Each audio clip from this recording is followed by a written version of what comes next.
प्यारे तलबा व तालिबात, अस्सलामु अलैकुम।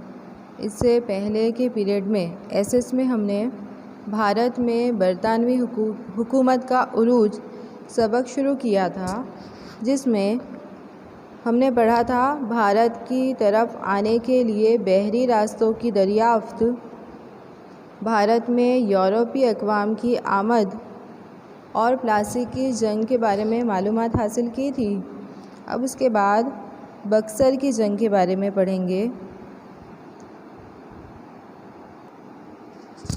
तो सिराजुद्दौला और अंग्रेज़ों के दरमियान प्लासी की जंग हुई थी 1757 में, जिसमें सिराजुद्दौला की हार हुई और अंग्रेज़ों ने मीर जाफ़र को बंगाल का नवाब बना दिया। अब अंग्रेज़ों ने मीर जाफ़र को बंगाल का नवाब बनाकर अलग अलग बहाने बनाकर उससे बेशुमार यानी बहुत सारी दौलत हासिल करना शुरू की। जब मीर जाफ़र ने इसकी मुखालिफत की तो अंग्रेज़ों ने मीर जाफ़र को हटाकर उसकी जगह मीर कासिम को बंगाल का नवाब बना दिया। अब अंग्रेज़ों ने मीर कासिम से भी मुख्तलिफ़ बहाने बनाकर बेशुमार दौलत और हुकूक हासिल करना शुरू किया। जब मीर कासिम ने अंग्रेज़ों की मुखालिफत की तो अंग्रेज़ों ने मीर कासिम को हटाकर दोबारा से मीर जाफ़र को बंगाल का नवाब बना दिया। अब मीर कासिम जो था वो अवध के नवाब के पास चला गया। उन दिनों अवध में मुग़ल बादशाह शाह आलम आए हुए थे। नतीजे में तीनों ने यानी मीर कासिम, अवध के नवाब और मुग़ल बादशाह शाह आलम, इन तीनों ने मुश्तरका तौर पर यानी कि मिलकर कंपनी सरकार का मुकाबला करने का फ़ैसला किया और अंग्रेज़ों को जंग के लिए ललकारा। इस तरह बक्सर के मकाम पर इन तीनों की फ़ौज के सामने ईस्ट इंडिया कंपनी ने जंग की 22 अक्टूबर 1764 में, जिसमें इन तीनों की फ़ौज हार गई और कंपनी सरकार जीत गई। इस तरह कंपनी सरकार को बंगाल, बिहार और उड़ीसा ये 3 बड़ी बड़ी रियासतें हासिल हो गई। उसके बाद हेडिंग है कंपनी के निज़ाम का इर्तिका। गुजराती में है कंपनी शासननो विकास।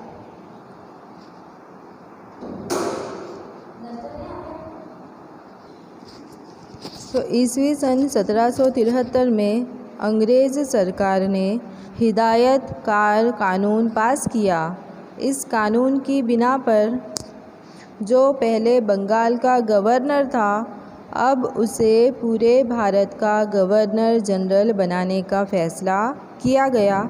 इस तरह वॉरेन हेस्टिंग्स भारत का पहला गवर्नर जनरल बना। सवाल आता है 1 मार्क्स के लिए कि भारत का पहला गवर्नर कौन था। तो याद रखना है कि भारत का पहला गवर्नर वॉरेन हेस्टिंग्स था। वॉरेन हेस्टिंग्स कंपनी को ज़्यादा से ज़्यादा ताकतवर बनाना चाहता था और वो अंग्रेज़ों की हुकूमत में इजाफ़ा करना चाहता था। उसके दौरे हुकूमत में मराठों के साथ पहली मराठा जंग हुई और मैसूर के हैदर अली के साथ दूसरी मैसूर जंग हुई। वॉरेन हेस्टिंग्स के बाद कॉर्नवालिस की भारत में आमद हुई। उसके दौरे हुकूमत में मैसूर का शेर टीपू सुल्तान के साथ उसकी जंग हुई। बहादुर टीपू सुल्तान को हराने के लिए कंपनी सरकार ने यानी अंग्रेज़ों ने मराठा और निज़ाम की मदद तलब की, यानी मराठों की मदद मांगी और निज़ाम जो कि हैदराबाद का बादशाह था, इन दोनों की उसने मदद हासिल की।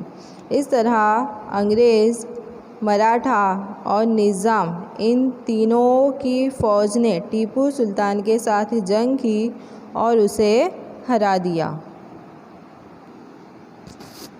कॉर्नवालिस के बाद sir John sure governor general बना।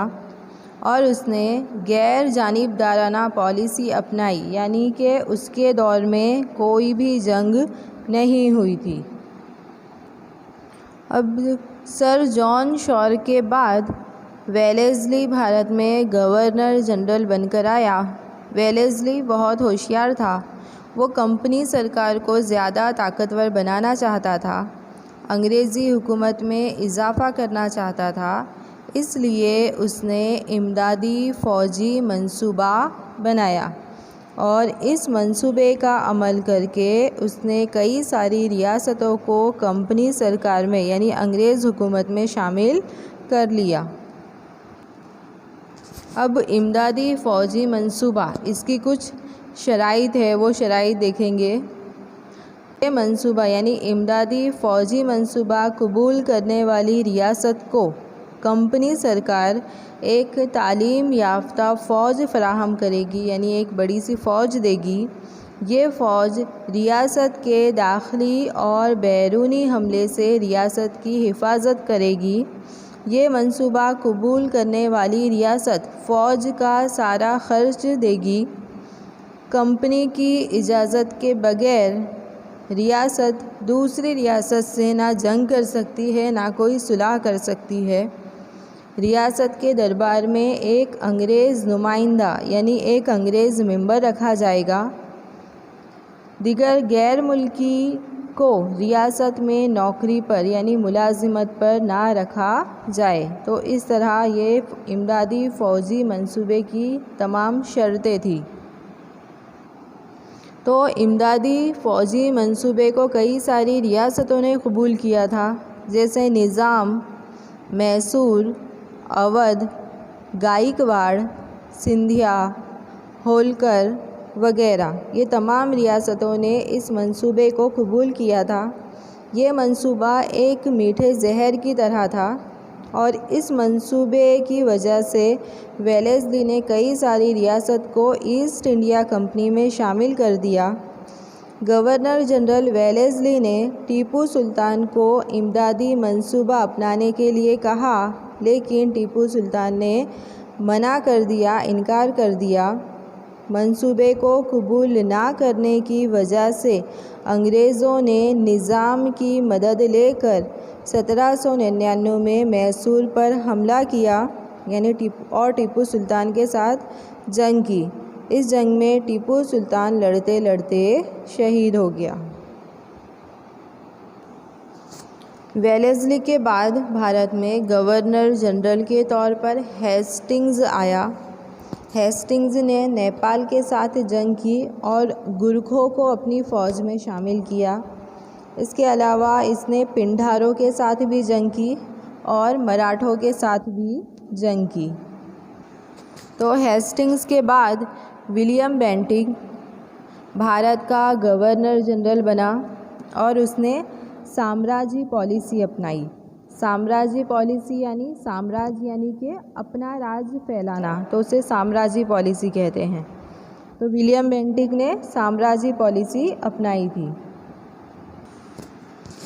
विलियम बेंटिक के बाद ईस्वी सन 1848 में डलहौज़ी भारत में गवर्नर की हैसियत से आया।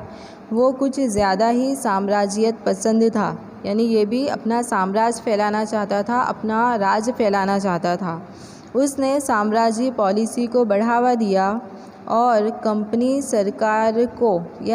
सरकार को फैलाने के लिए उसने खालिसा पॉलिसी अपनाई। खालिसा के मायने होते हैं किसी भी चीज़ पर ज़बरदस्ती कब्ज़ा करना। तो डलहौज़ी ने खालिसा पॉलिसी अपनाई, ये भी याद रखना है। तो अब इसके आगे के जो पॉइंट्स है वो हम अगले पीरियड में पढ़ेंगे।